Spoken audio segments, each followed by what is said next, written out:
Hello students, good morning. आवाज़ आ रही है आपको?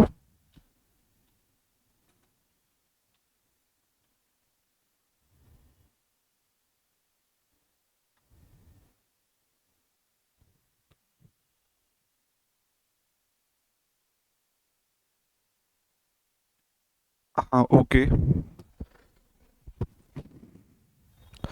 तो बच्चों, आज कायदे से देखा जाए तो अपना फर्स्ट सेशन है अकाउंट्स का। कल तो इंट्रोडक्शन ही हुआ था। तो आपको क्या मालूम है अकाउंट्स के बारे में? अकाउंट्स क्या होता है?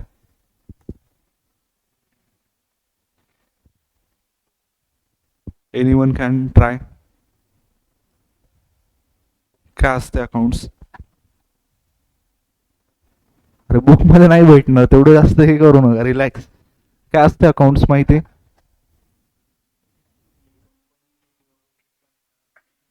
ऑर्गनायझेशनचे एक्सपेन्सेस प्रॉफिट्स आणि हे सगळं हां, analyze करतात. अनालाइज करायचं म्हणजे काय असते? अकाउंटिंग असते, बरोबर. तर आपल्या सब्जेक्टचं नाव माहिती आहे तुम्हाला काय? बुक किपिंग अँड अकाउंटन्सी, बरोबर. तर अकाउंटिंग तू जसं म्हणला की काय असते, एक्सपेन्सेस आपण हे करतो, इन्कम रिकग्नाइज करतो, हे सिम्पल मिनिंग आहे. आणि काय करतो त्यावर? ॲनलाइज करतो. आणि ह्या सगळ्या गोष्टी झाल्यानंतर आपण काय करतो, एक पर्टिक्युलर समजा तुम्ही अकाउंट्स बनवत असाल स्वतःचे बुक्स ऑफ अकाउंट्स, तर तुम्ही काय करता? रिपोर्ट करता ती गोष्ट, बरोबर आहे. एक अकाउंटंट स्वतः डिसीजन घेतो का? खुद से डिसीजन ले सकता है क्या वो? कोई लेना होगा तो? अ- अभी रिलायंस कंपनी समझो, उसका डिसीजन कौन लेता होगा? कौन लेगा? अंबानी. ऐसे तो नहीं होगा अकाउंटेंट को लगा यार आज जियो बेच देते, बहुत लॉस में चल रहा है, ऐसा होगा क्या? डिसीजन कौन लेगा? जो ओनर है वही लेगा. तो आपने बहुत ही अच्छी फील्ड चूज की है, मुझे लगता है कि बहुत सारे बच्चे अभी आप देखते होंगे कि कॉमर्स सब्जेक्ट है समझो. कॉमर्स स्ट्रीम को कैसे, जिन बच्चों के ज़्यादा मार्क्स आते हैं समझो 90s के ऊपर, 80s के ऊपर, वो क्या चूज करते हैं? जनरली साइंस चूज करते हैं. लेकिन कॉमर्स को बहुत ज़्यादा लोगों ने क्या किया है, काय म्हणतात, अंडर व्हॅल्यू केलेली स्ट्रीम आहे आपली बघायला गेलं तर. का? कारण लोकांना माहिती नाही कॉमर्स बद्दल, आणखी जास्त एवढं जास्त अवेअरनेस नाहीये. इकडे बघा, कोणती पण कंपनी असू द्या, त्यातलं जे टॉप मॅनेजमेंट असते, काय असतात तर टॉप मॅनेजमेंटला आपण काय म्हणतो? Board of directors, may be ऐकलं असेल तर. त्यामध्ये कोणते लोक असतात जास्त करून? सीए असतात, बरोबर. MBA असतात. आणि हे जे लोक असतात ते कोणत्या फील्डमधून असतात? नॉर्मली कॉमर्समधून असतात.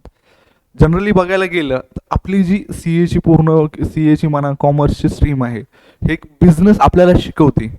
ॲटलिस्ट आपल्या बुकमध्ये ज्या गोष्टी आहेत त्या आपल्याला काय शिकवतात, रिअल लाईफमध्ये आपण बिझनेस कसा करू शकतो. असं नाही की बा तुम्हाला एक इमॅजिनरी गोष्ट शिकवली चालली आहे, की एक अकाउंट्स नावाचा सब्जेक्ट होता आणि त्यावर काहीतरी चालू आहे, असं नाही आहे. Language fine, online.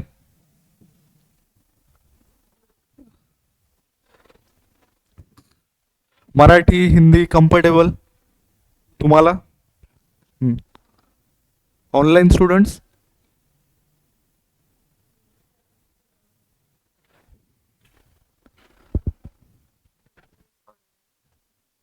Yogita, Marathi Hindi comfortable?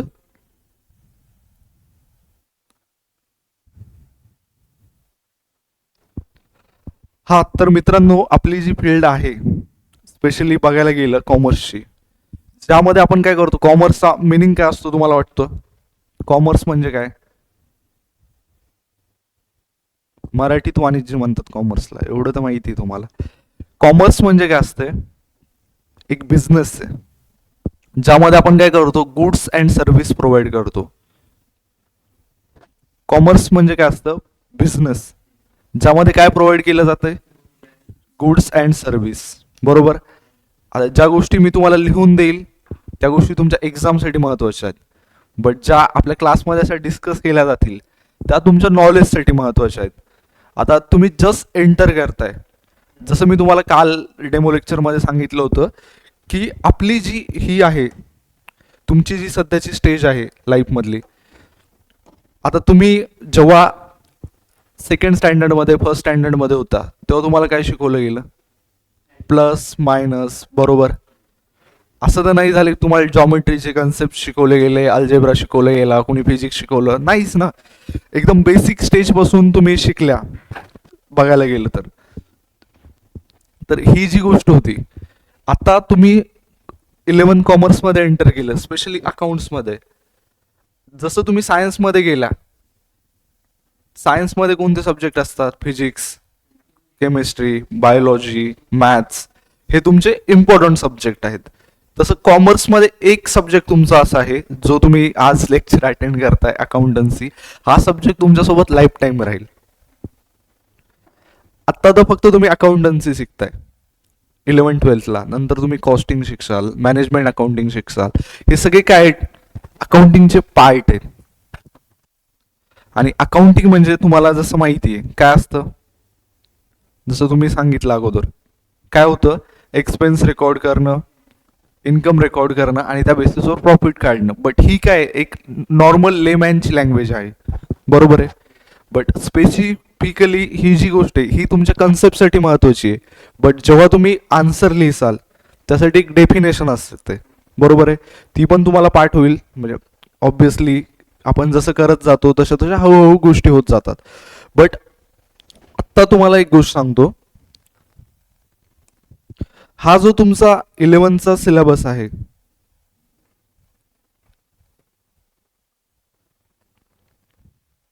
सगळ्यात पहिला चॅप्टर काय? Introduction to book keeping and accountancy. Second chapter काय आहे आपला? Meaning and fundamental of double entry book keeping. आणि त्यानंतर third, journal, ledger, subsidiary book, bank reconciliation, depreciation, rectification of error आणि final account of proprietary concern. आणि त्यानंतर single entry. असे तुम्हाला 10 चॅप्टर 11ला आहेत.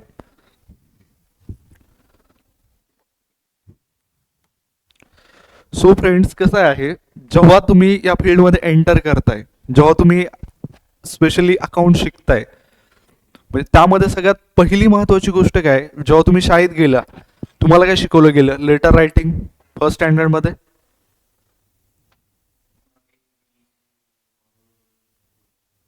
फर्स्ट स्टँडर्डमध्ये पहिले लेटर रायटिंग शिकवलं गेलं, नंतर ABCD, नंतर हां. मग तुम्हाला पहिले कंपनीचं अकाउंटिंग कसं बनवायचं ते शिकवतील का? कोणत्या शब्दाचे मिनिंग काय असतील ते शिकवतील? ची मिनिंग काय, बरोबर. तुम्हाला असेट म्हणजे माहिती आहे का आता सध्या? नाही. कॅपिटल काय असते माहित नाही, ड्रॉइंग्स माहित नाही. म्हणजे तुम्ही काय पूर्ण तुम्ही ब्लँक आहात सध्या, तुम्हाला ह्या गोष्टी माहीत नाहीत. म्हणून जेव्हा कोणता तुम्ही नवीन सब्जेक्ट शिकता, सगळ्यात पहिले तुम्हाला काय यायला पाहिजे की त्या बेसिक टर्म्सला काय म्हणतात. जेव्हा तुम्ही फर्स्ट सेकंड स्टँडर्डला होतात तेव्हा तुम्हाला A for Apple, B for ball, ह्या गोष्टी पहिले शिकवल्या गेल्या. त्यामुळे काय झालं, तुम्ही पुढे पुढे जसं तुमचं एज आणि स्टँडर्ड वाढत गेलं तसं तसं तुमचं नॉलेज अपग्रेड होत गेलं.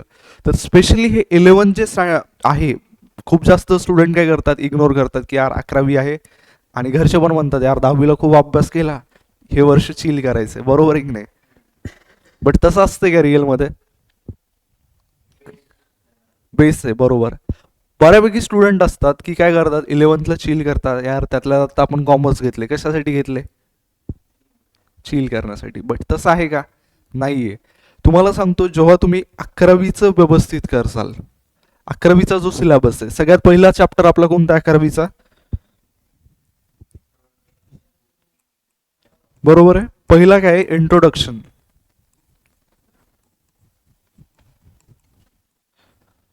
सेकंड काय आपला?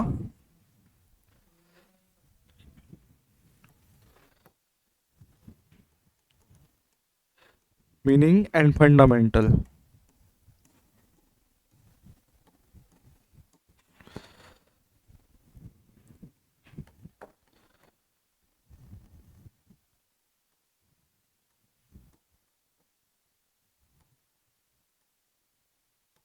Book keeping.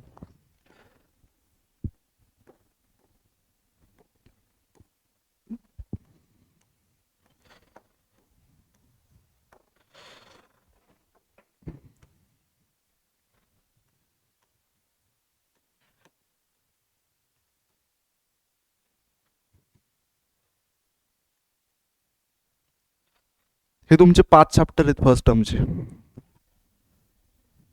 बरोबर आहे.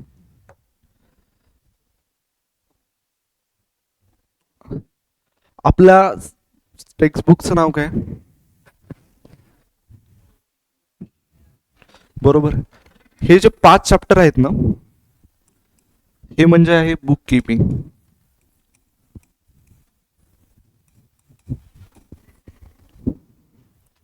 काय? Book keeping. आणि त्यानंतर जे चॅप्टर चालू होतात ते अकाउंटिंगच्या रिलेटेड आहेत. आणि ते अकाउंटिंग कधी तुमचं कम्प्लीट होईल? तुम्ही एक बुक कीपिंग म्हणजे काय असतंय, एक ज्युनियर अकाउंटंट मे बी तुम्ही बघितलं असेल, खूप जागी लोक काय करतात, सेल्सची एंट्री करतात, परचेसची करतात. तुम्ही डीमार्टमध्ये गेला स्पेशली तर तुम्ही बघत असाल तिथे एक व्यक्ती आता ॲटोमॅटेड करतात, काही करायची गरज नसती. तुम्ही जे काय तुम्हाला लागतं समजा गुड्स वगैरे, तुम्ही तुमचं ग्रोसरी वगैरे घेतलं तर ऑनलाईन म्हणजे एंट्रीज होत राहतात. त्या कशाच्या एंट्री असतात? सेल्सच्या, बरोबर. तर आत्ता तरी त्या गोष्टी ॲटोमॅटेड झाल्यात, बट जनरली नॉर्मली तुम्ही जर बघितलं तर आपल्या क्लासमध्ये जरी तुम्ही आला रिसिप्ट बनवतात, बरोबर. इवन तुम्ही कॉलेजमध्ये गेला रिसिप्ट बनवतात, तर ते काय झालं, एक बुक कीपिंग झालं. फक्त रेकॉर्ड मेंटेन करणं, त्यावरून तुम्ही काय म्हणजे आता समजा एक आहेत, समजा आता ते डिमांडमधल्या जे काय असतील समजा तिथे ऑपरेट करतात, सेल्सचे ट्रान्झॅक्शन करतात, ते काय डिमांडमध्ये डिसिजन मेकिंग करतात का? नाही. डिमांडची इथं शाळा आपल्याला एक आणखी ब्रँच ओपन करायची आहे, अशा काही गोष्टी ते करतात का?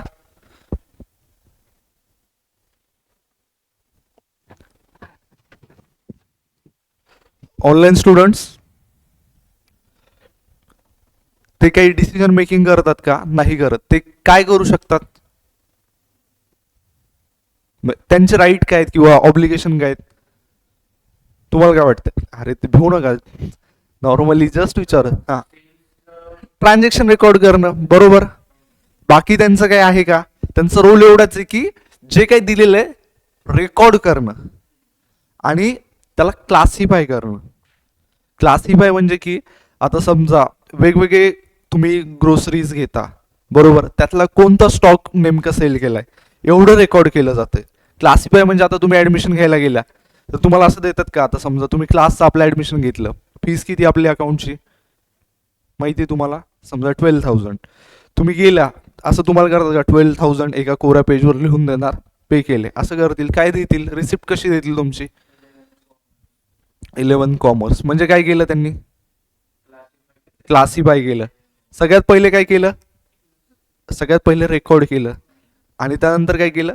क्लासिफाय केलं, बरोबर आहे. तर हे जे तुमचे चॅप्टर आहेत, सगळ्यात पहिले फर्स्ट टर्म बद्दल आपण डिस्कस करतोय. याच्यामध्ये जर्नल नावाचा जो चॅप्टर आहे, जर्नलचा मिनिंग तुम्हाला काय वाटतं? जर्नल म्हणजे काय असते? कॉलेजमध्ये जर्नल लिहित असता, काय असते? हां, इवन तुम्ही हे बघितलं असेल, तुमच्या कुणी डायरी लिहित स्वतःची? नाही लिहित, बट बघितले, तुम्हाला माहिती आहे डायरी लिहित असतात, दिवसभरात काय घटना घडतात.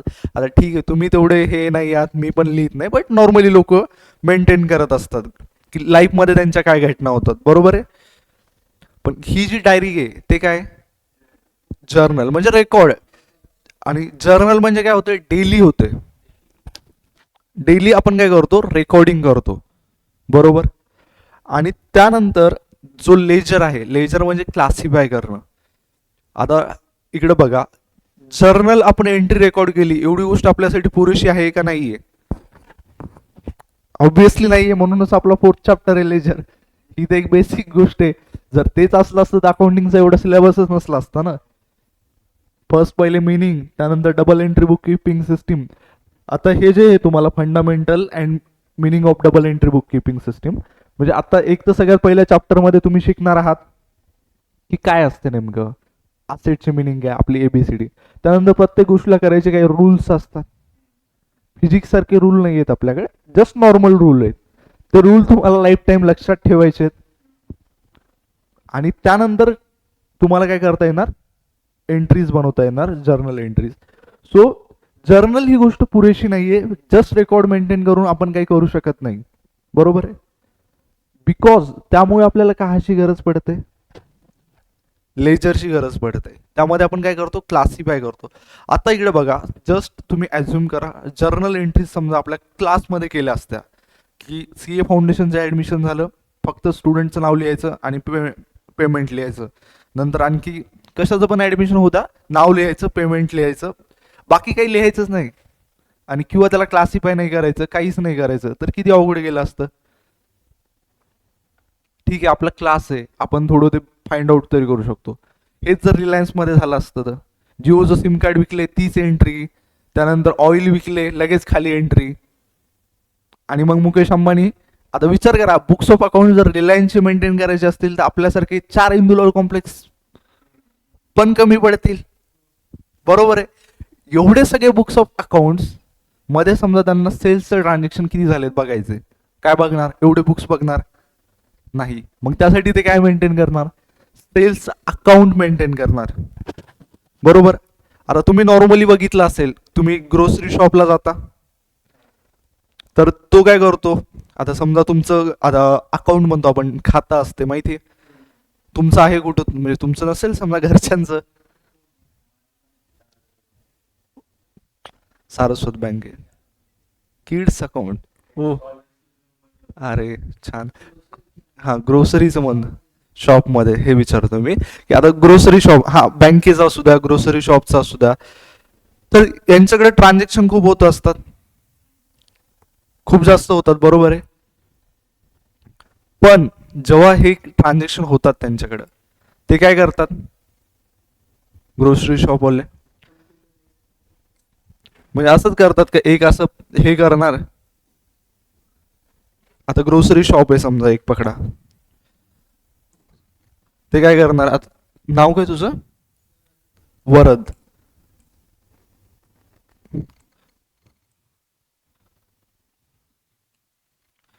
वरद समजा. अरे असं काय होतंय,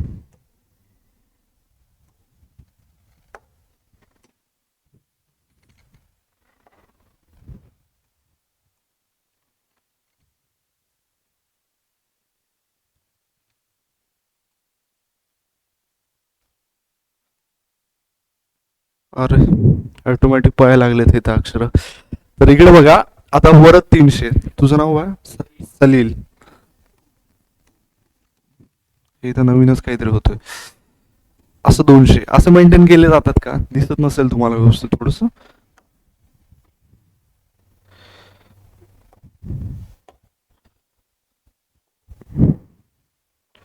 इथे लिहूया समजा, वरद 300, खाली सलील 200, असं मेंटेन केलं जाते का तिथं.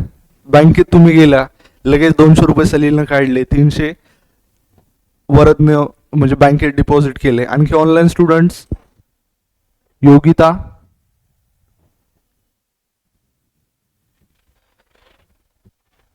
आता समजा तुम्ही हे जे काही केलं, समजा जे काही असेल, ह्या सगळ्या ज्या गोष्टी झाल्या, तर हे एकाच जागी रेकॉर्ड केलं जातं का, नाही केलं जात. ह्या सगळ्या गोष्टी कुठं रेकॉर्ड केल्या जातात, एक स्पेसिफिकली तुमचं अकाउंट मेंटेन करून. बरोबर आहे. अकाउंट मेंटेन केलं जाते त्या गोष्टीसाठी. आता सलील आहे, वरद आहे समजा तुम्ही, तर असं नाही होत की यांनी 300 काढले लगेच 200 लिहिले. आता तुम्ही दोघंच असताल का त्या बँकेचे किंवा ग्रोसरी शॉपचे कस्टमर, हजारो लोक असतील. बरोबर आहे. नॉर्मली समजा जास्त नाही, आता ग्रोसरी शॉपचे समजा 100-200 असतील, बट बँकेचे जर हजारो असतील, मग तेव्हा ते काय करणार, एक अकाउंट मेंटेन करणार. हे फॉर्मॅट असतो, लक्षात सध्याच ठेवायची गरज नाही. पुढे आपला एक चॅप्टर आहे, तुमच्या ऑटोमॅटिक लक्षात होऊन जाईल. आता समजा असं असतंय, असा एक टी शेप फॉर्मॅट असतो वरद अकाउंट्स. आणि हे जो चॅप्टर आहे तो कोणता आपला, लेजर. बरोबर. त्यानंतर 5th चॅप्टर आहे आपला सबसिडरी बुक. जसं वरदचं अकाउंट मेंटेन केलं, जसं सलीलचं अकाउंट असते, त्याच टाईपमध्ये सेल्स बुक, कॅश बुक, आणखी आपला purchase book, sales return book, क्या वेगवेगळ्या जो बुक्स असतात, ये जो अलग अलग टाइप की बुक्स होती, उन सबको हम क्या करते हैं, मेंटेन करते हैं 5th चैप्टर में. तो ये अपना पूरा किसका सिलेबस है, बुक कीपिंग का. आपको अभी थोड़ा तो आइडिया आया होगा। तो हमारे टेक्स्ट बुक पे चलते हैं अभी।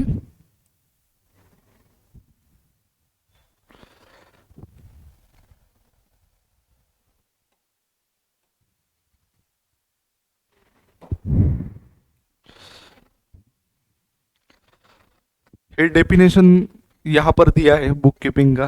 बुक कीपिंग मीन्स, एक बार रीड करो और समझो तुमको क्या समझ में आता है, बाद में मैं आपको एक्सप्लेन करता हूँ।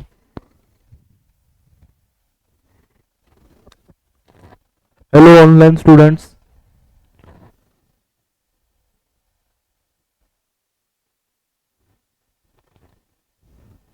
बुक कीपिंग का डेफिनेशन पढ़ के आपको क्या समझ में आता है?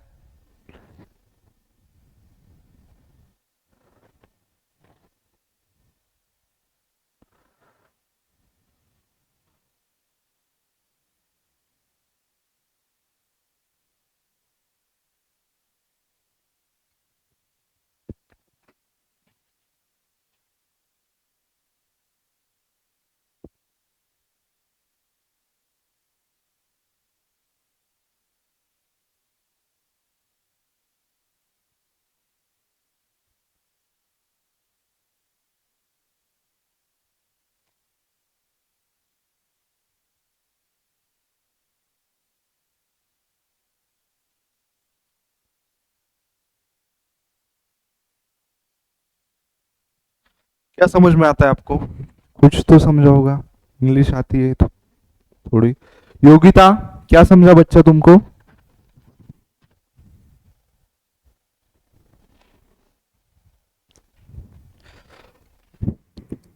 तो देखिए, बुक कीपिंग मीन्स क्या है, ये मीनिंग समझते हैं सबसे पहले। Book keeping means recording of business transaction. इधर एक वर्ड आया, बिजनेस ट्रांजेक्शन। तो ये जो डेफिनेशन है, सबसे पहले क्या है, क्या करते हैं हम? रिकॉर्ड करते हैं। किधर करते हैं?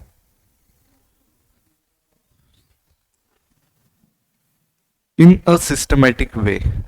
और ये जो बिजनेस ट्रांजेक्शन है, ये वर्ड बिजनेस ट्रांजेक्शन यानी क्या होता है? ट्रांजेक्शन मीन्स पता है आपको सबसे पहले क्या होता है ट्रांजेक्शन?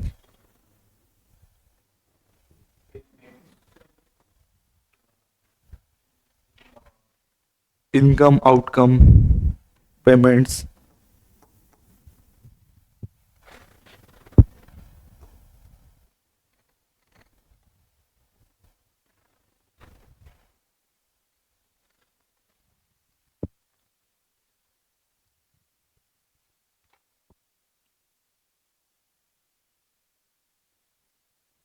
तो ट्रांजेक्शन मीन्स क्या होता है?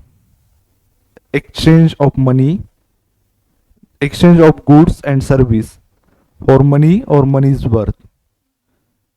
क्या करते हैं?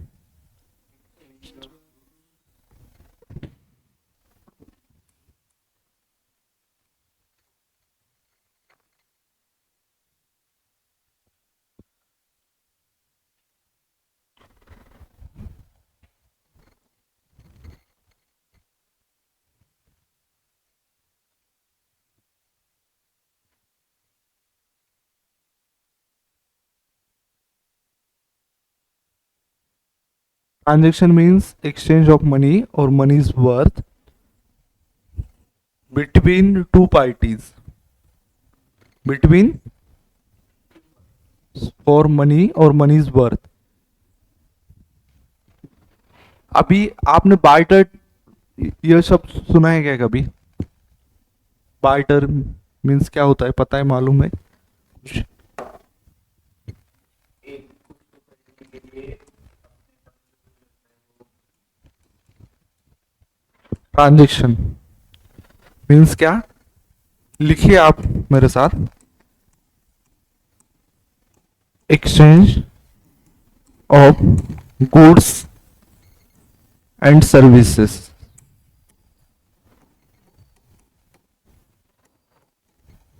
फॉर मनी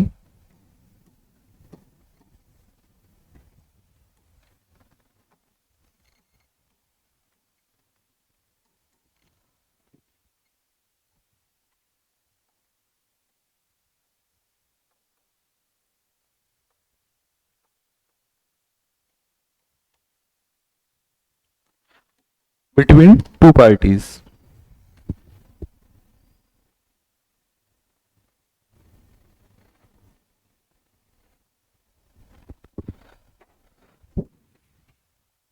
तो इस डेफिनेशन में कुछ कुछ वर्ड्स दिए, क्या दिया है? सबसे पहले एक्सचेंज, गुड्स, सर्विसेज, मनी और money is worth between two parties. अभी समझो, मैं टीचिंग की सर्विसेज प्रोवाइड करता हूँ। डॉक्टर आपको क्या प्रोवाइड करते हैं? मेडिसिन प्रोवाइड करते हैं डॉक्टर्स। केमिस्ट मेडिसिन प्रोवाइड करता है या डॉक्टर मेडिसिन प्रोवाइड करता? डॉक्टर क्या करते हैं? चेकअप करते हैं आपका। तो वो क्या करते हैं? आपको सर्विसेज प्रोवाइड करते हैं या गुड्स प्रोवाइड करते हैं?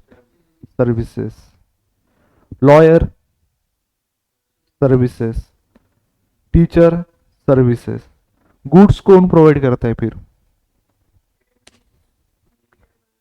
Vegetable, shopkeeper, grocery, electronic shop, अलग अलग जो भी है समझो, उधर सर्विस। ये क्या प्रोवाइड किया जाता है? गुड्स प्रोवाइड किए जाते हैं। जियो का नेटवर्क आपको क्या प्रोवाइड करता है? जियो गुड्स या सर्विस क्या प्रोवाइड करता है? सर्विस। अभी वाईफाई क्या प्रोवाइड करता है? सर्विस। इलेक्ट्रिसिटी,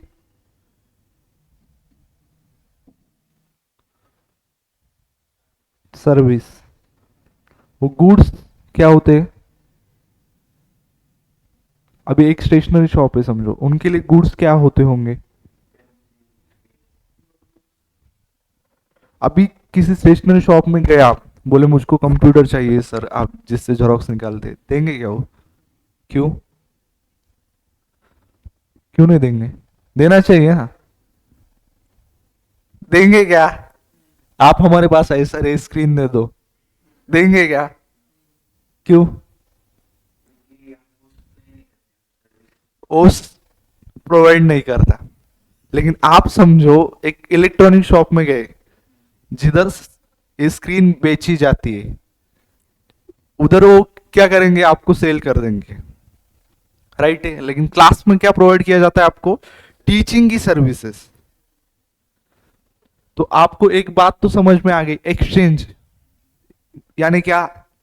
घेना देना, कुछ के बदले कुछ आप देते हो। मनी और money's worth.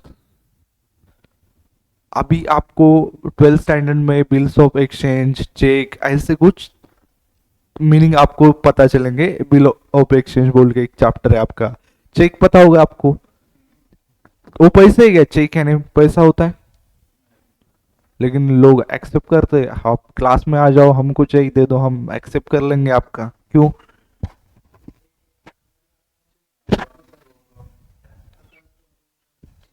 Account to account transaction होता है, मनी नहीं होता है, लेकिन मनी की वैल्यू है उस पर, मनी इज वर्थ। सो एक्सचेंज करते हैं सबसे पहले, किसके लिए? किसका एक्सचेंज करते हैं? सर्विसेज का, फॉर मनी और मनी इज वर्थ। इतने मीनिंग टर्म्स समझ में आ गए आपको?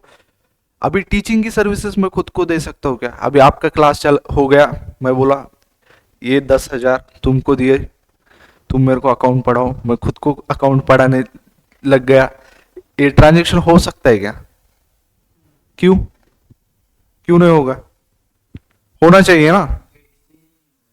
और एक्सचेंज तो हुआ ना, मैंने पैसे खुद को दिए, एक जेब से निकाले दूसरे जेब में रखे। हाँ, कितने पार्टीज के बीच में होना चाहिए? टू पार्टीज के बीच में।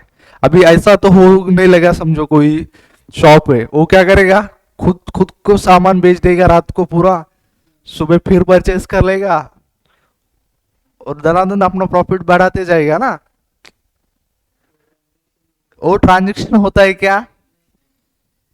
और ये मीनिंग किसका था? अभी ये जो आपने समझा, वो मीनिंग किसका था?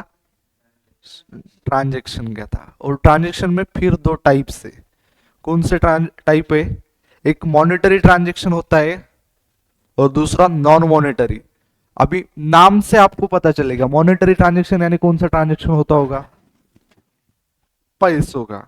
और नॉन मॉनेटरी यानी क्या? अभी तो नॉन मॉनेटरी ट्रांजेक्शन नहीं होते, लेकिन समझो 5,000 साल पहले की बात है।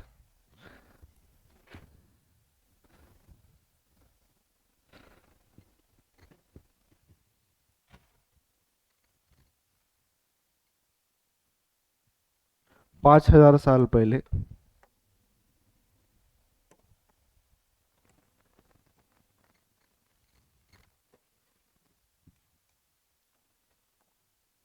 बंसीलाल नाम का एक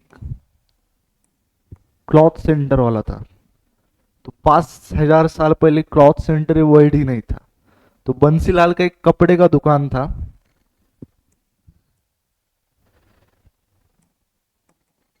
हरिया नाम का, हरिया नाम का एक किसान था। उसने क्या किया, गेहूं प्रोड्यूस किए उसके खेत में। हरिया, हरियाली छा गई उसके खेत में, बहुत सारे गेहूं आ गए। उसको चाहिए थे उनके बच्चों के लिए कपड़े। पैसे तो नहीं थे उसके पास, लेकिन क्या था, गेहूं। असे बहुत सारे गेहूं की दिसत नाही तुम्हाला बरोबर, आणि ड्रॉइंग मला खरंच येत नाही, बट जस्ट ॲझ्युम करा काय होतं याच्याकडे, गेहूं। सो हरिया नाम के किसान ने क्या किया, बंसीलाल नाम के व्यापारी के पास जाके उसको गेहूं दे दिए और उसको बोला कि यार मेरे बच्चों के लिए, मेरे पत्नी के लिए और मुझे खुद के लिए क्या परचेज करना है तुमसे, कपड़े। परचेज से वर्ड भी था क्या, 5,000 साल पहले था, लेकिन अपने इधर था क्या, इंडिया में नहीं था। इंडिया ही वर्ड नहीं था सबसे पहले। तो बंसीलाल नाम के ये जो कापड दुकान म्हणतो माहिती मराठीत आपल्याला, तो कपड़े का जो व्यापारी था बंसीलाल, बंसीलाल ने क्या किया, हरिया को क्या दे दिया, कपड़े दे दिए, और रिटर्न में क्या ले लिया, गेहूं ले लिए। लेकिन पैसे दिए क्या, इधर कुछ नहीं दिए। लेकिन वो भी क्या है, ट्रांजेक्शन हो गया। तो उसको क्या बोलते हैं, नॉन मॉनेटरी ट्रांजेक्शन। और मॉनेटरी ट्रांजेक्शन यानी क्या होता है, ये तो पता होगा आपको। क्या होता है नॉन मॉनेटरी ट्रांजेक्शन यानी,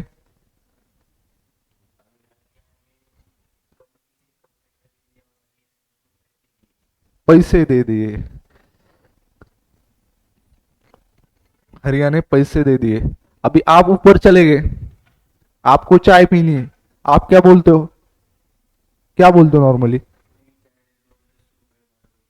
हाँ सिंपल चीज है। आपने पैसे दिए, उसके लिए आपने क्या कर दिया, पैसे दे दिए। ऑनलाइन स्टूडेंट, आप कैसे ट्रांजेक्शन करते हो, योगिता,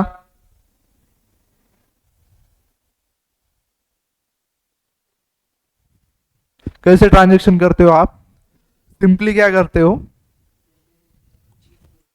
पैसे देने के बदले चीज लेते हो। अभी आपको चाय चाहिए, आप क्या बोलेंगे, 10 रुपए लो, यार ये तो चीज मेरे को बहुत अच्छी लगी, एक चाय दे दो, और बाद में क्या कर देंगे, पैसे दे देंगे।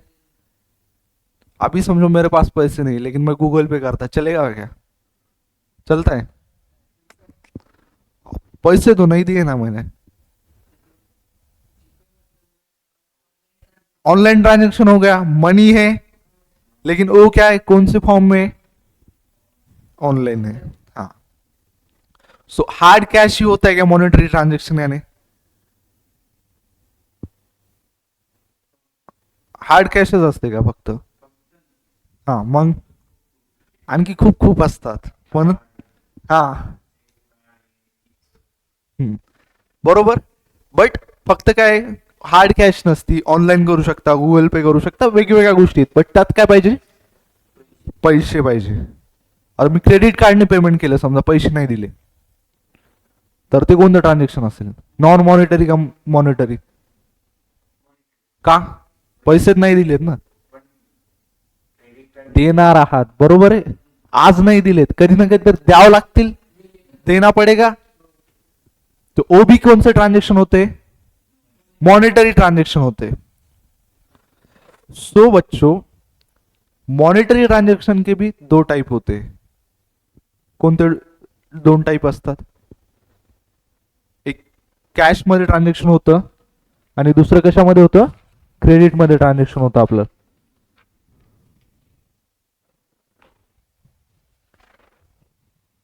कॅश आणि क्रेडिट. पेज नंबर 7 बुकचं आपल्या बघा त्यामध्ये आणि रीड करा. ट्रान्झॅक्शन या वर्डचा तुम्हाला मिनिंग समजलाय का?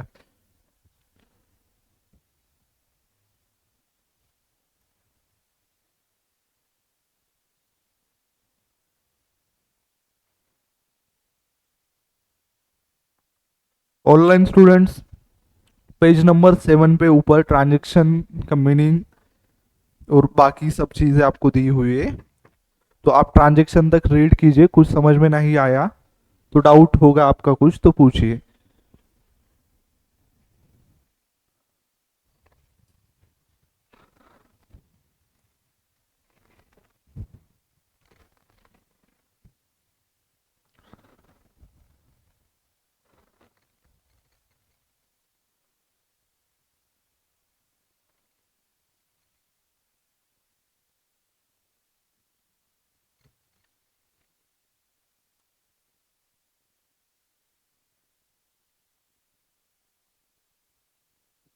इथपर्यंत रीड करा.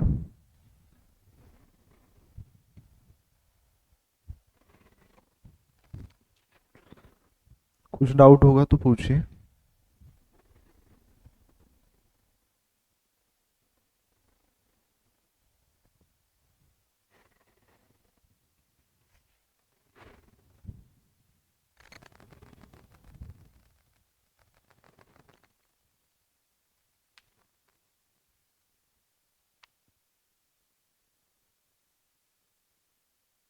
काय डाउट?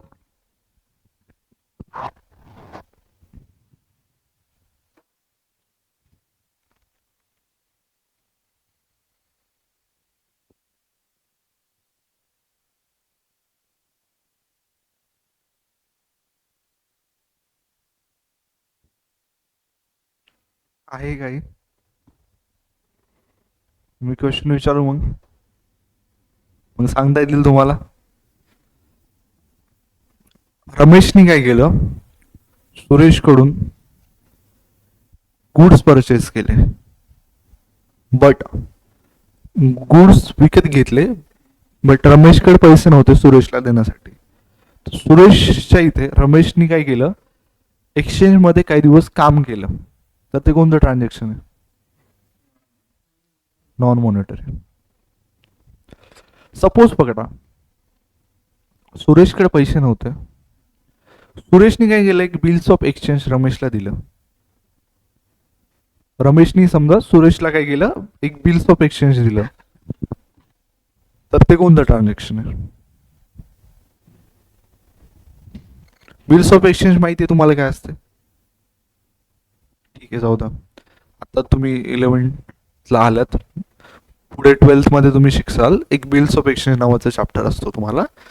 तर बिल्स ऑफ एक्सचेंज मध्ये एक डॉक्युमेंट असते, त्यावर लिहून दिलेलं असतं आणि दोन्ही पार्टीच्या सिग्नेचर असतात की या या दिवसानंतर तुम्हाला मी पैसे देईल. एक टाईपचं क्रेडिट.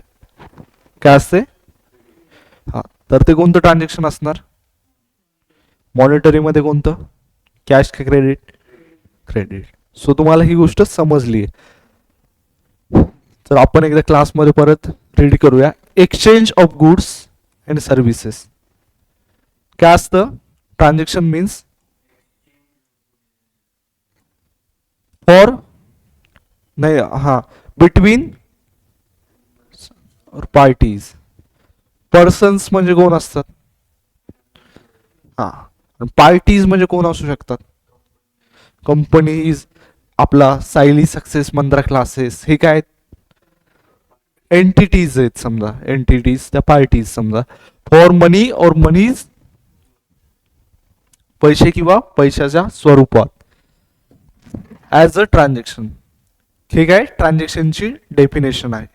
त्यानंतर दुसरा वर्ड काय आहे तुम्हाला, टाईप काय ट्रान्झॅक्शन मध्ये लगेच मॉनिटरी ट्रान्झॅक्शन, आणि सेकंड पार्ट मॉनिटरी ट्रान्झॅक्शन. आणि याच्यामध्ये परत तुम्ही जर गेला, the transaction which involve an exchange of money और मनी इज वर्थ डायरेक्टली और इनडायरेक्टली. हे डायरेक्टली तर मला समजले, इनडायरेक्टली म्हणजे काय म्हणत असतील हे? माहिती तुम्हाला? तुम्हाला म्हणलं होतं की नाही, तुम्हाला काही क्वेश्चन असेल तर तुम्ही विचारू शकता, परत नाही तर मी क्वेश्चन विचारेल. काय असतं इनडायरेक्टली? हा, इनडायरेक्टली हा चेक असू शकतं, आणखी काय असू शकतं, क्रेडिट कार्ड. हे इनडायरेक्टली झालं. डायरेक्टली पण काय असते, गुगल पे हे डायरेक्ट पेमेंटच असते. इनडायरेक्टली म्हणजे काय, तुम्ही फ्युचरमध्ये देताय कॅश, क्रेडिट कार्ड झालं, चेक झालं, बिल्स ऑफ एक्सचेंज झालं, हे काय इनडायरेक्टली क्रेडिटवर देणं. तर त्यानंतर पुढं काय दिले आपल्याला, only monetary transaction are be recorded in the books of accounts. आपण असं रेकॉर्ड करणार का, जसं अगोदर एक्झाम्पल दिलं होतं काय, हरिया आणि बन्सीलाल, गहू दिले का, त्या बदल्यात क्लॉथ घेतलं, असे एक्झाम्पल आपण आपल्या बुक्स ऑफ अकाउंट मध्ये रेकॉर्ड करणार का? मुकेश अंबानीने 4 किलो कोळसा दिला, त्याच्या बदल्यात काय केलं, रतन टाटांनी त्यांना काय केलं, समजा आपले एक टाटा डोकोमो 2 दिवस दिली, रेंटवर राहू द्यावा तुम्हाला, तुम्ही 4 किलो कोळसा द्या, आम्ही तुम्हाला हे देतो. असले ट्रान्झॅक्शन होतात का? असे होत असतात का? होऊच शकत नाहीत, सध्या पॉसिबल आहेत का? आणि या ट्रान्झॅक्शन का होत नव्हते माहिती का? बार्टर सिस्टीम का बंद झाली? आता हे आपला सिलेबसचा थोडा बाहेरचा भाग आहे, बट जस्ट तुमच्या इन्फॉर्मेशनसाठी. इकडे बघा, बन्सीलालकडे काय होतं, कपडे. हरियाकडे काय होता, गहू. बंसीलाल को अगर समझो गेहूं नहीं चाहिए तो ट्रांजेक्शन हो सकता है क्या उधर? और समझो हरिया जो है अपना किसान, उसको कपड़े नहीं चाहिए और कुछ और चाहिए, समझो टीवी चाहिए, तो वो बंसीलाल प्रोवाइड कर सकता है. म्हणजे कंपल्सरी तुम्हाला ती गोष्ट घेणंच होती, तिथं गरज असो नसो ट्रान्झॅक्शन करायची म्हणजे घेणंच लागते. आता तुम्ही आज समजा तुझ्या घरचे काय करतात बाय, हा ओ, आणि आई सेल्फ एम्प्लॉइड. तुझ्या घरचे बाय सॉफ्टवेअर इंजिनियर. आता तुम्ही एखाद्या चहावाल्याकडे गेला आणि म्हणला की माझे वडील सीए येतं, तुमचं अकाउंट मी बघतो, तुम्ही मला 2 चहा द्यायचा, असं चालतंय का? किंवा तू म्हणला नाही तुम्हाला सर्व्हिसेस देतो आम्ही, तुम्ही आम्हाला जेवण द्या, हॉटेलमध्ये गेला, इथं सॅफ्रॉन नावाचं हॉटेल आहे, मे बी माहित असेल, थोडं समोर गेलो माहिती आहे तुम्हाला, तिथं गेला ओनरला म्हणलं आमच्या घरचे सीए बघा, तुमचं सगळं अकाउंट्स आम्ही बघतो, तुम्ही आम्हाला जेवायच बघत जा, असं होईल का? इथं काय त्याला गरज नाही. म्हणजे आता माझी इच्छा खूप आहे, मी म्हणलो बा मी तुम्हाला अकाउंट शिकवतो, तुम्ही काय करत जा, आपल्याला कोण पेमेंट घेत जाऊ नका, अकाउंट शिकवतो, आणखी तुम्हाला काही कॉमर्सचं असेल तर हे सगळ्या गोष्टी आपण बघूया तुमच्या. ते काय म्हणतील, तुम्ही या, बरोबर आहे. आणि याच गोष्टीमुळे काय झालं, ती बार्टर सिस्टीम बंद झाली. गरज नसताना उगं विनाकारण ह्या गोष्टी होत होत्या कंपल्सरी.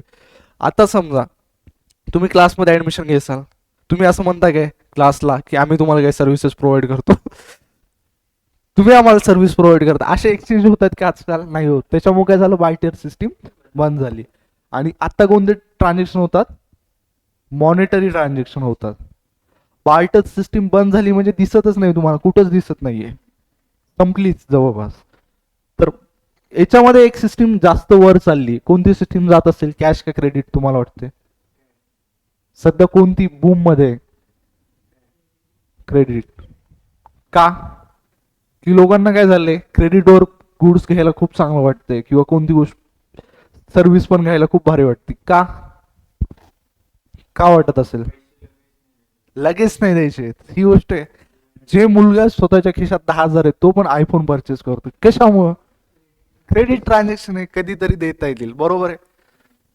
ज्याच्या खिशात 1 लाख आहे ते पण फॉर्च्युनर बुक करायचा विचार करायला, कशामुळे? Credit transaction. पुढचं पुढे बघाईल, बरोबर आहे. आजकाल जवळपास तुम्ही बघितलं खूप जे ट्रान्झॅक्शन आहे, फ्लॅट असतील, हे असतील, ते कशावर लोक घेतात? EMI, मोबाईल, कोणत्या मोठ्या गोष्टी असतील. अरे जास्त कशाला, छोटा 10,000चा मोबाईल पण लोक आजकाल EMI करायला, म्हणजे काय बघायचं? आणि त्याच्या पलीकडे सांगतो, तुम्ही जर आपल्या अकाउंटची बुक घ्यायला जरी त्या अमेझॉनवर गेल्या तरी तुम्हाला EMIचं ऑप्शन यायला. म्हणजे आणखी काही दिवसाला काय होईल, लोक पेन्सिल जरी विकत घ्यायची म्हणलं ती EMI वर घेतील.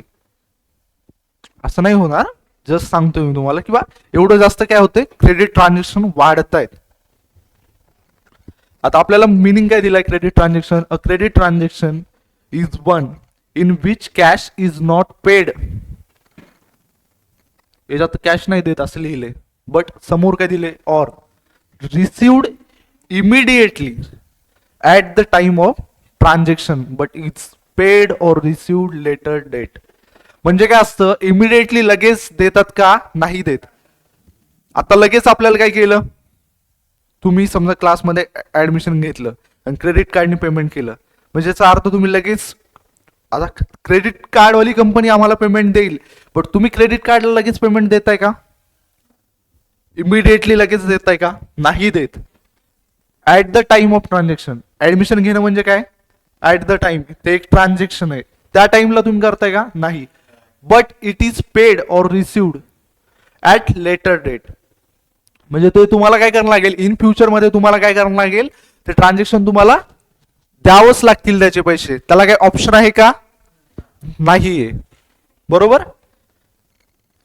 आणि कॅश ट्रान्झॅक्शन तर माहिती आहे, a business transaction in which cash is paid or received immediately is non as cash transaction. लगेच ज्याच्यामध्ये आपण पैसे देतो त्या ट्रान्झॅक्शनला आपण कोणतं ट्रान्झॅक्शन म्हणतो बाळांनो? कॅश ट्रान्झॅक्शन, बरोबर आहे. आता इथं तुम्हाला काही एक्झाम्पल दिलेत. Purchase of goods for cash at 15,000, ठीक आहे, cash transaction. Payment of salary at rupees cash transaction. Good sold on credit to Aman at 8,000. Sold machinery to mister Amar Singh on credit at rupees 20,000. हे काय? Credit transaction. आता यानंतर आपण बघतोय non monetary transaction. Non monetary transaction म्हणजे काय? The transaction which does not involve an exchange of money or money's worth directly or indirectly is called non-monetary transaction. An exchange of one thing against another thing is called barter transactions. And barter transactions म्हणजे काय असते?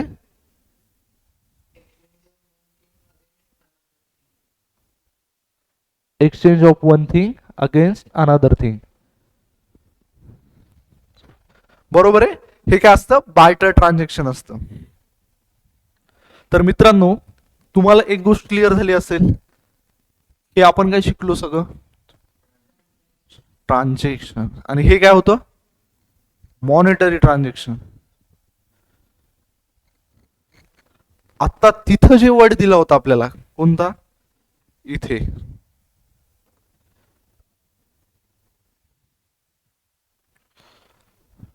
इथे कोणता word दिलाय? Business transaction. या एका word साठी आपल्याला किती शिकणं लागलं? बट हे जर वर्ड माहित नसला असता तर तुम्हाला ते मिनिंग तेवढा क्लिअर झाला असतं का? नाही. सो बिझनेस ट्रान्झॅक्शन म्हणजे काय असते?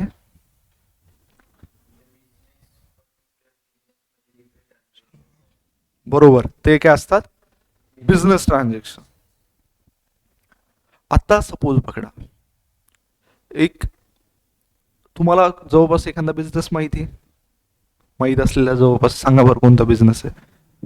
आपला क्लासचा बिझनेस. हे बिझनेस आहे का? चॅरिटेबल ऑर्गनायझेशन मला तर वाटायला क्लास आहे आपला. काय वाटतं तुम्हाला? बिझनेस आहे? बिझनेसच आहे, एक प्रकारचं काय? बिझनेसच आहे, बरोबर. तर बिझनेस ट्रान्झॅक्शन यात काय असतील?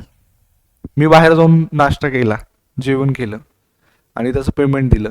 कुठं? समजा तुम्हाला जवळचं हॉटेल एखादं माहिती आहे व्हेजिटेरियन, हे इथं सॅफ्रॉन नावाचं एक हॉटेल आहे मी तुम्हाला सांगितलं, तर तिथं पेमेंट केलं समजा, तर ते ट्रान्झॅक्शन कोणतं आहे?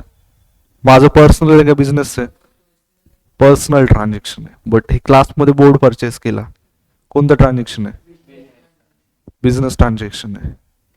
तुम्ही स्टुडंटनी क्लासमध्ये ऍडमिशन घेतलं, कोणतं ट्रान्झॅक्शन आहे? बिझनेस ट्रान्झॅक्शन आहे.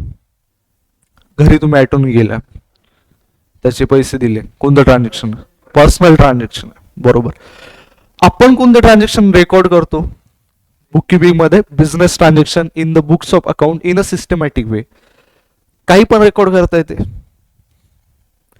रेकॉर्ड काही पण म्हणजे की आता इकडे बघा, इथे असं लिहिलं 300 रुपये मिळाले सलील कडून, 400 बाकी आहेत, आणि हे सलीलचं अकाउंट. करता येईल असं वरद? पॉसिबल आहे? नसाला काय झालं? अरे न कळायला काय झालं? कळत नाही तुम्हाला? समज नाही राहा हो. समजते बरोबर. अरे वाढले तरी पण लिहिता येते. आणखी काय?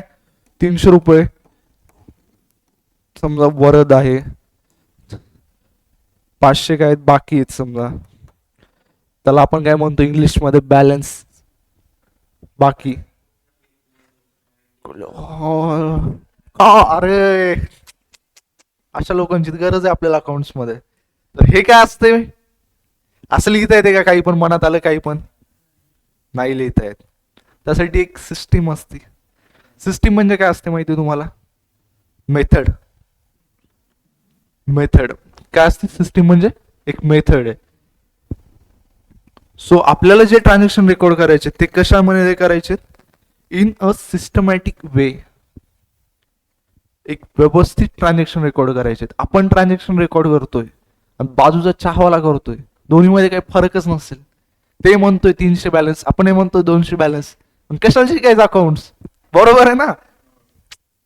इथं क्लास घ्यायची गरजच नाही आपल्याला. सो तुम्हाला समजलं एवढं? इथपर्यंत क्लिअर आहे? All the monetary transaction are recorded date wise. एक शब्द आलाय डेट वाईज, म्हणजे माहित असेल तुम्हाला काय असते डेट म्हणजे? एवढं अवघड गोष्ट आहे? किती अवघड आहे डेट वाईज म्हणजे? बरोबर आहे ना? बट एवढी सिंपल गोष्ट आहे डेट वाईज म्हणजे काय असते? डेट. बट हीच गोष्ट खूप इम्पॉर्टंट आहे. का? कुठल्या तारखेला कोणतं ट्रान्झॅक्शन झालंय. आता तुम्हाला नॉर्मली एक गोष्ट सांगतो, ज्या कंपनीज असतात मोठ्या त्यांचे बुक्स ऑफ अकाउंट 8 वर्षासाठी मेंटेन केले जातात. किती वर्षासाठी? म्हणजे 7 वर्षाखाली कोणतं ट्रान्झॅक्शन 31 तारखेला झाले ऑगस्टच्या, ही गोष्ट सुद्धा त्यांना माहित असेल आणि ते दाखवू शकतील. का? त्यांच्याकडे डेट वाईज रेकॉर्ड आहे. For accurate business result from such record at the end of the accounting year. Business result म्हणजे काय असते? रिझल्ट लागतो तुमचा माहिती आहे? काय लागला होता 10th चा? 90. अरे वा, छान मार्क, कॉंग्रॅच्युलेशन बाळ. तुझा 82. हे काय रिझल्ट? बिझनेस मध्ये असं लागतो का 92%? आपला क्लासचा रिझल्ट लागला समजा 97% प्रॉफिट, असं असते का? काय असेल बिझनेसचा रिझल्ट? काय असेल? लोड घेऊ नको, सांग जे काय वाटतं ते. प्रॉफिट किंवा लॉस हे काय असते? बिझनेसचा रिझल्ट असतो. बरोबर आहे? तर काय असते? Date wise for accurate business result from such record at the end of the accounting year. आता एक नवीन शब्द आला तुमच्यासाठी, अकाउंटिंग इयर. इयर माहिती कधी स्टार्ट होते आपलं? कधी होत असते? 1 जानेवारी. आणि कधी संपते? 31st रात्री. 31st. तर काय मित्रांनो, जसं आपलं इयर, तू मार्च एंड हा वर्ड ऐकलाय? मार्च एंड चालू आहे, कामात आहेत, तुझे पप्पा खूप जास्त म्हणत असतील नॉर्मली मार्च एंड चालू आहे. तर अशा ज्या गोष्टी असतात, कशामुळे असतात मार्च एंड? कशामुळे म्हणत असतील? हा, फायनान्शियल इयर एंडिंग. तर इकडे बघा, आणखी पुढे जर तुम्ही गेला तर आपल्याला एक डेफिनेशन दिलेली असेल.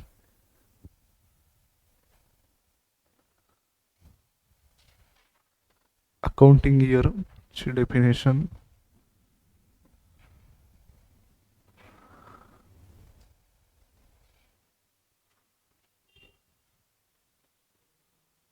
हे बघा, अकाउंटिंग इयर वर्ड दिलेलं होतं तिथे सिंपल. अकाउंटिंग इयर म्हणजे काय असते? It is the period of 12 months for which accounts are maintained and closed by proprietor. Earlier, the proprietor were following any accounting year, calendar year, financial year, or any other as per traditional. But now, income tax purpose, accounting year start from 1st April and end on 31st March. At the end of accounting year, a proprietor has prepared trading account, profit and loss account, and balance sheet to find out financial position of the business.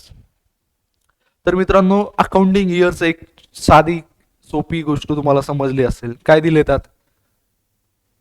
Accounting year generally किती months असतं? 12 months. आता समजा आज तारीख किती आहे? 18 जून.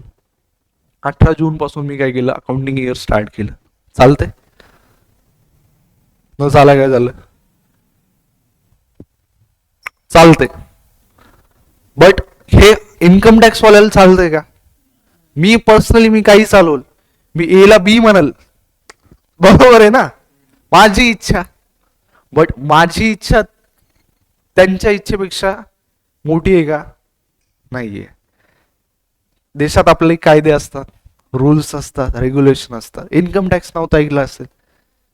जे बिचारे लोक कुठंच झुकत नाहीत, ते कुठं झुकत असतात?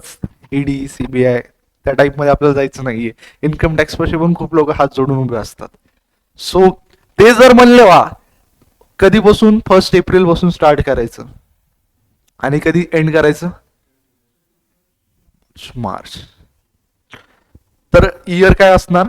1st एप्रिल पासूनच स्टार्ट होणार आणि 31st मार्च. बट आता नॉर्मली तुम्हाला सांगतो, जर मी आज बिझनेस चालू केला तर मी 1st एप्रिल पासून घेणार का?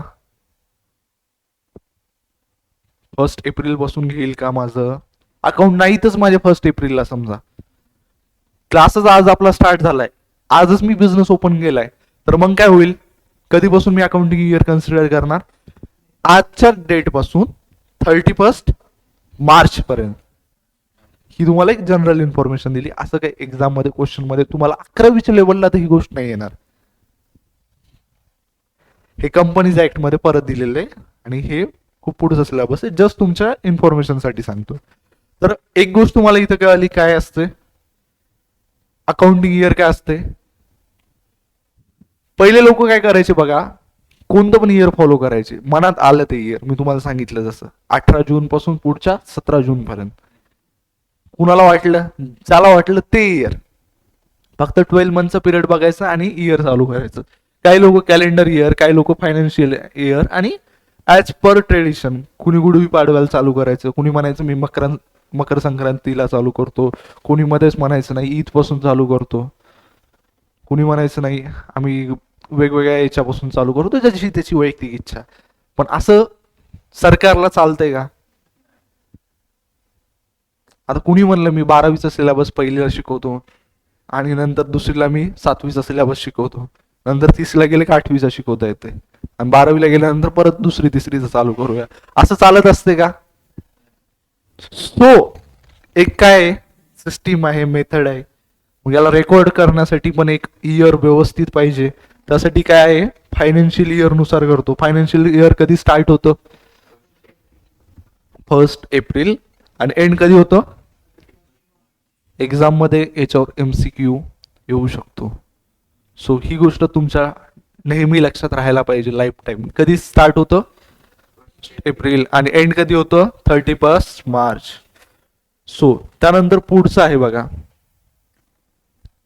आपण कधी बुक्स ऑफ अकाउंट क्लोज करतो? At the end of the accounting year a proprietor has prepared trading, profit and loss and balance sheet ह्या सगळ्या गोष्टी तुम्ही 9 चॅप्टर मध्ये शिकणार आहात. 9 चॅप्टरचं नाव बघा काय काय नाव आहे? Final account of proprietary concern. बरोबर. हे सगळ्या गोष्टी केल्यानंतर आपल्याला शेवटी काय करायचं? एक फायनल अकाउंट प्रिपेअर करायचं. तर trading, profit and loss and balance sheet असते. त्यावरून आपल्याला काय कळते? Financial position of business. But हे तुम्हाला कधी शिकायचंय? सेकंड टर्म मध्ये, जेव्हा आपला 9 चॅप्टर स्टार्ट होईल तेव्हा. सो आत्ता या गोष्टीचा लोड घ्यायचा का? नाही.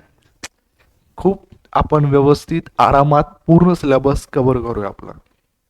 आणि अशी मी कोणतीच गोष्ट तुम्हाला हे करणार नाही की हे पाठ करा, ही गोष्ट समजू म्हणजे असंच करा, हे असंच असते. तसं नसते. हे आपल्या इथे काय असे युनिव्हर्सल लॉ नाही आहेत. प्रत्येक गोष्टीचे काही रिझन्स आहेत. आणि मी स्वतः CA इंटरमिडिएटचा आता सेकंड ग्रुप दिलाय माझा. CA चा फर्स्ट ग्रुप क्लिअर आहे माझा इंटरमिडिएटचा. आता काही दिवसात रिझल्ट पण लागेल. सो मी पर्सनली जेव्हा म्हणजे कॉमर्स घेतलं होतं, त्याचं रिझनच हे होतं की मला त्या गोष्टी जाणून घ्यायच्या होत्या, मला इंटरेस्ट होता. आणि मला वाटतं की जेन्युनली तुमचा पण तोच पर्पज असेल. जस्ट बिकॉज मार्क्स घ्यायचे आहेत, मला काहीतरी हे करायचंय. कारण कॉमर्स ही फील्ड अशी आहे ना, जर तुमच्याकडे डिग्री असेल तर तुम्ही 1 लाख कमवू शकता, आणि तुमच्याकडे नॉलेज असेल तर तुम्ही 1 कोटी कमवू शकता. सो तुम्हाला काय करायचंय? 1 लाख पाहिजे असतील तर पाठ करायचं, 1 कोटी पाहिजे असतील तर समजून घ्यायचं, एक्सप्रेस करायचं. आता तुम्ही हे जे क्लासमध्ये बोलताय, एक इंटरॅक्टिव्ह क्लास वाटतो आपला, बरोबर आहे. आणि तुम्हाला काही डाऊट असतील अकाउंटच्या रिलेटेड, इव्हन कॉमर्समध्ये, इव्हन दुसरे काही स्टडी रिलेटेड असतील, मनात एकही मिनिटाचं काही न आणता तुम्ही डायरेक्टली फ्रीली कधी अप्रोच करू शकता माझ्यासोबत. आणि आपल्या सिलेबसमध्ये ज्या काही गोष्टी तुमच्या एक्झामच्या रिलेटेड आहेत, ती प्रत्येक गोष्ट आपल्या क्लासमध्ये 100% घेतली जाईल. त्यासोबतच आणखी ज्या गोष्टी आहेत जे क्लासमध्ये नाही शिकवल्या जात आणि ज्या आपल्या सिलेबसमध्ये पण नाही आहेत, त्या पण गोष्टी मी तुम्हाला एक बेसिक नॉलेज सांगेल. कारण जेव्हा तुम्ही क्लासमधून जासाल, जेव्हा तुमची 11th-12th कम्प्लीट होईल, समजा तुम्ही CA करताय, तुला काय करायचं बा? CA. अरे ऑब्विसली चांगली गोष्ट आहे, तुम्ही दोघं पण CA करताय. इवन जर तुमची तयारी असेल तर आपण CA चे फाउंडेशनचे क्वेश्चन सुद्धा आपल्या क्लासमध्ये घेऊया. फक्त काय पाहिजे? तुमचं कॉपरेशन पाहिजे तेवढं. मी द्यायला 100% तयार आहे. फक्त तुम्ही आहे ना, तुम्ही पण तेवढं द्यायला पाहिजे. बरोबर आहे ना? आता मी घेतोय बट तुमची इच्छा नाहीये. खूप मुलं असतात की कसं सर, जेवढं दिलंय बस झालं, मध्येच क्लास सोडून द्या, असं करा तसं करा. आता तुम्ही आल्यात 11th-12th, हे जे आहे ना तुमचं बेसिक पाया आहे लाईफचा. इथून तुम्हाला मी जसं काल सांगितलं, एक बिल्डिंग बनवायची तुम्हाला लाईफची, बरोबर आहे. हे तुमचं फाउंडेशन आहे. आणि तुम्ही कुठेही जा, कुठंही जा, तुम्ही जर म्हणला मी कॉमर्स ग्रॅज्युएट आहे, मी CA, तुम्हाला क्वेश्चन मोठे नाही विचारत कोणी, सिम्पल क्वेश्चन पासून स्टार्ट करते. तुम्हाला बुक किपिंगची डेफिनेशन विचारणार, आणि तीच तुम्हाला येत नसेल तर. आता जेव्हा तुमची आई समजा घरी जेवण बनवते, भात शिजताना ठेवत असते, बरोबर, राईस बॉईल करायला, तर तेव्हा काय करतात? पूर्ण असा भात घेतात, असा खाली टाकतात आणि नंतर बघतात किती शिजलाय, असं करतात का? काय करतात? काय करतात? शिजलाय की नाही बघण्यासाठी काय करतात? घरी बघत ना तुम्ही किचन मध्ये कधी? त्यातले 2-4 शीत काढतात, बरोबर आहे. 2-4 राईसचे म्हणजे हे असतात, ते बाहेर काढले जातात आणि ते बघितले जातात की ते शिजलेत की नाही. त्यावरून काय बघितलं जाते? एक अंडरस्टँडिंग येते की पूर्ण भात शिजलाय किंवा नाही शिजलाय. तसंच तुमच्या करिअरचं पण असते. जेव्हा तुम्ही बाहेर जाता, एक बेसिक क्वेश्चन विचारला आणि तेच नाही आला, म्हणजे याचा अर्थ काय? तुम्हाला अकाउंटिंग इयर विचारलं आणि तुम्ही म्हणला 21 सप्टेंबर पासून 27 डिसेंबर पर्यंत असते, म्हणजे काय झालं? तिथंच तुम्ही संपले. पुढचा क्वेश्चन विचारायला का व्यक्ती नाही, बरोबर आहे. तर तुम्ही व्यवस्थित कॉपरेट करा. तुमच्या काही अपेक्षा असतील समजा माझ्याकडून की बा सर तुम्ही हे घ्या, ह्या गोष्टी करा, तर आपण त्या सगळ्या क्लासमध्ये करूया. इवन आपल्या क्लासमध्ये ऍक्टिव्हिटीज होतात. फक्त कसं आहे, एक डान्सिंग मला येत नाही, सॉन्ग मला येत नाहीत, आणखी काय बोलतात तुम्ही, असं काही जर बोलला डान्स करून दाखवा, पेंटिंग काढा, ह्या गोष्टी माझ्याकडून तुम्ही एक्सपेक्ट नाही करू शकत. आणि जेन्युअनली सांगतो, खरंच मला येत नाहीत. बाकी काही टीचर आहेत म्हणजे तुम्ही बघू शकता, मी असं काय कोणाला काय बोलू ना, बट जस्ट की बा खूप लोकांना वेगवेगळ्या येतात, बट मला वाटतं की हे काय स्टेज नाही आहे इथं परफॉर्मन्स करायला. आपलं काम काय, शिकवणं. आणि त्या रिलेटेड ज्या गोष्टी असतात, आता तुम्ही कसे आहेत 11वीचे स्टुडंट आहात बघा, खूप लहान असता आणि तुम्हाला गोष्टी माहीत नसतात. आता या लाईफमध्ये जेव्हा तुम्ही 11वीच्या फेजला असता, तुम्हाला जर कोणी डायरेक्ट करायला व्यवस्थित असेल तर एक चांगलं तुमची लाईफ बनू शकते. हेच लाईफचं एक एज असतं की खूप टर्निंग पॉईंट असतो. आतापर्यंत तुम्ही शाळेत असता, खूप डिसिप्लिन असता, बरोबर आहे. शाळेच्या बाहेर समजा तुम्ही गेले, आता इन फ्युचर तुम्ही कॉलेजमध्येच असाल, लेक्चरमधून उठून जरी गेलेत कोण काय बोलत नसते. कशाला? कारण त्याला माहित असते शिकलेत तुमचा फायदा, नाही शिकलेत माझा काय लॉस आहे का. तुम्ही इथे क्लासला ऍडमिशन घेतलं आणि नंतर उद्या नाही आल्या समजा, मला काय अडचण आहे,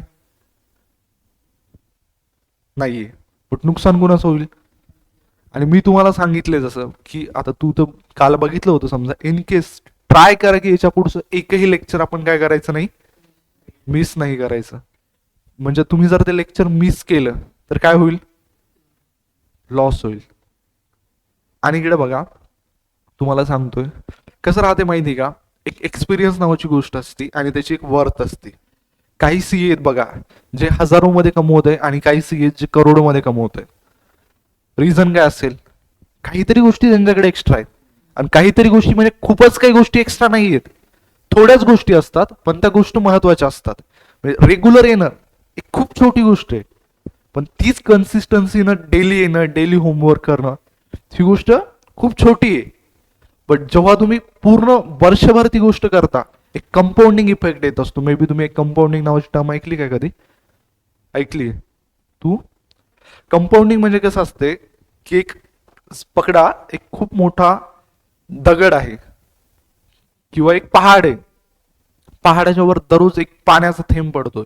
एक खूप मोठा दगड आहे इथे खाली ठेवलेला, त्यावर एक छोटा, एक बड़े से पत्थर पे एक छोटी पानी की बूंद गिर रही है. एकदा पडला, दोनदा पडला, तीनदा पडला ते थेंब, काय होईल का? चारदा पडला, 5 वेळा, 6, 8, 10, 10 दिवस झाले, 20 दिवस झाले, 50 दिवस झाले, 100 दिवस झाले, 1 वर्ष झालं. पण कधीतरी एक दिवस असा येतो की एक पाण्याचा थेंब त्या दगडावर पडतो ते दगड फुटतो.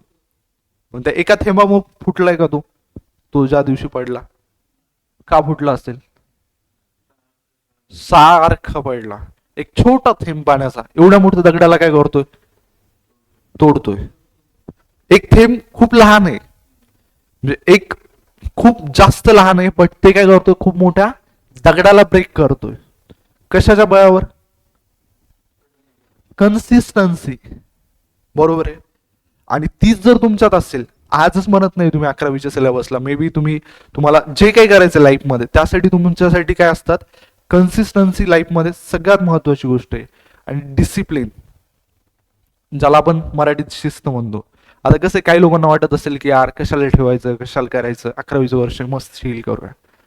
पण कसं असते बाळांनो, हीच टाइम असते की जेव्हा बाकीचे लोक अभ्यास करत नाही आणि तुम्ही करताय, बरोबर आहे की नाही. कारण सगळे ज्या गोष्टी करतायत ना त्याच गोष्टी केल्या तर सगळ्यांना जे भेटल ना तेच तुम्हाला भेटल. सगळ्यांना बीकॉमची डिग्री भेटते, कुणाला नाही भेटत अशातली गोष्ट नाहीये, बरोबर आहे. 11वी 12वी कुणी पास होते नॉर्मली, 90% क्राऊड तर कुणी होत असते, त्यात तुम्ही पण असाल. वेगळं काय करताय तुम्ही, ही गोष्ट तुमच्या लाईफमध्ये मॅटर करते. तर आपण आपल्या परत एकदा टॉपिकवर येऊया. अकाउंटिंग इयर तुम्हाला समजलं.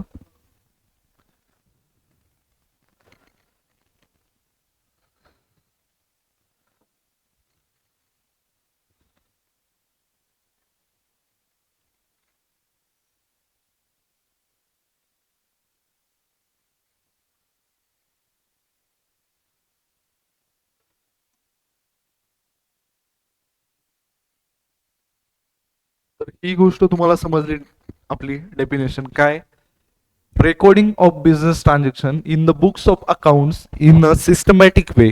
कोणत्या वेनी, systematic. All the monetary transaction are recorded date wise for accurate business result. कोणता result, accurate business result from such records at the end of the accounting year, बरोबर. त्यानंतर पुढे काय दिले, book keeping is an art or science of systematic recording, classifying, summarizing the financial transaction of the business for a particular period generally 1 year. तर इकडे बघा, जे मी तुम्हाला अगोदर सांगितलं होतं, काय सांगितलं होतं, बुक किपिंग काय एक आर्ट आहे. काय आर्ट म्हणजे काय, आर्ट काय असते, आर्टचं मिनिंग माहिती आहे, कला. तुम्ही काय म्हणसाल, मी तर कॉमर्स घेतले, हे आर्ट आणि सायन्स कशासाठी आले. सायन्स म्हणजे काय असतं, युनिव्हर्सल प्रिन्सिपल, बरोबर. 2+2 2+2 किती होतात, 4. हे काय, युनिव्हर्सल प्रिन्सिपल. अमेरिकेत किती होत असतील, 8. 2+2 = 8. अमेरिकेत होतात कसे, काय, जगात सगळीकडे सारखं आहे. तसं अकाउंटिंग आपला सब्जेक्ट काय, एक सायन्स आहे. म्हणजे भारतातली अकाउंटिंग आणि अमेरिकेतली अकाउंटिंग काही वेगळं असेल का प्रिन्सिपल. ऑब्विसली काही रूल्स आपल्या जे इंडियामधले लागू आहेत आणि जे अमेरिकेत असतील ते तेवढे चेंज असतील, बट जे बेसिक फंडामेंटल गोष्टी असतात त्या काय आहेत. जसं इंडियामध्ये रुपीज आहेत, अमेरिकेत डॉलर आहे, बट शेवटी काय आहेत, करन्सीज आहेत दोन्ही, बरोबर. तर तसंच हे काय आहे, एक सायन्स आहे. आणि आर्ट कशासाठी, प्रेझेंटेशन स्किल. स्किल आहे आर्ट म्हणजे काय, एक स्किल आहे. सिस्टमॅटिक रेकॉर्डिंग अगोदरच जे आपण बघितले, सिस्टमॅटिक वे म्हणजे काय, रेकॉर्डिंग करायचं. त्यानंतर पुढचा वर्ड काय, क्लासिफाय कशात करतो आपण, लेजर. सांगितलं होतं मी अगोदर, लेजर मध्ये क्लासिफाय करतो.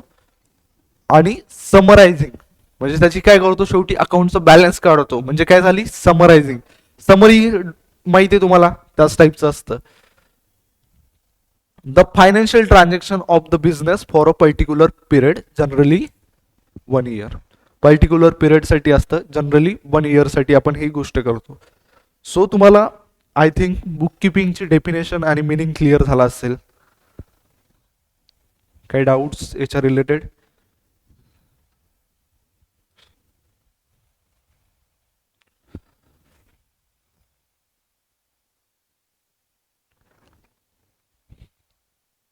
नाही, तर इकडे बघा, आपण जे काही पुढं शिकवणार आहे असंच व्यवस्थित कन्सेप्ट क्लॅरिटीनं हळूहळू शिकवणार आहे. असं नाही की बा फास्ट फास्टमध्ये शिकवा. आता बघायला गेलं तर ही डेफिनेशन 2 मिनिटं खूप जास्त झाले शिकवायला, बट प्रत्येक शब्दाचं मिनिंग माहिती पाहिजे, डीप अंडरस्टँडिंग पाहिजे की का आपल्याला ही गोष्ट करायची आहे, बरोबर आहे. जस्ट बिकॉज असं नाही की तिथं दिलंय म्हणून आपल्याला पाठ करायला पाहिजे किंवा हे समजायला पाहिजे. काय की रेकॉर्डिंग काय करतो आपण, रेकॉर्ड करतो. त्यानंतर काय करतो, क्लासिफाय. त्यानंतर summarise at the summarising the financial transaction. काय समराइज करणार, फायनान्शियल ट्रान्झॅक्शन ऑफ काय, business for a particular period. Generally काय असते, 1 year. आता यात काही पाठ करायची गोष्ट आहे तुम्हाला, समजण्यासारखीच गोष्ट आहे. बुक किपिंग काय एक आर्ट आहे, कशामुळे, कारण त्याला स्किल लागते. त्यानंतर पुढचं काय, सायन्स. काय कशामुळे सायन्स आहे, की जनरली काय असतं, युनिव्हर्सल प्रिन्सिपल आपण बुक किपिंग मध्ये फॉलो करतो. ऑफ सिस्टमॅटिक रेकॉर्डिंग, कसं पण रेकॉर्ड करतो का, नाही, सिस्टमॅटिक रेकॉर्ड करतो. त्यानंतर पुढचं काय, क्लासिफाई, समरायझिंग. काय समराइज करतो, द फायनान्शियल ट्रान्झॅक्शन. कोणते ट्रान्झॅक्शन, जे फायनान्सच्या रिलेटेड आहेत. ऑफ बिझनेस, कोणते पण रिलेट म्हणजे ट्रान्झॅक्शन करतो का, फायनान्शियल म्हणजे काय, मॉनिटरी ट्रान्झॅक्शन. मॉनिटरी ट्रान्झॅक्शन कोणते पण असू शकतात, बट आपण कोणते रेकॉर्ड करतो, बिझनेस. कधी पण रेकॉर्ड करतो का, for a particular year generally. So हे एक्झाम मध्ये जर क्वेश्चन आला 2 मार्क्ससाठी तर तुम्ही लिहू शकता. सो बाळांनो, इथपर्यंत होतं. Thank you so much. In case तुम्हाला काही डाऊट असेल तुम्ही विचारू शकता. ऑब्विसली नाही डाऊट्स. हां.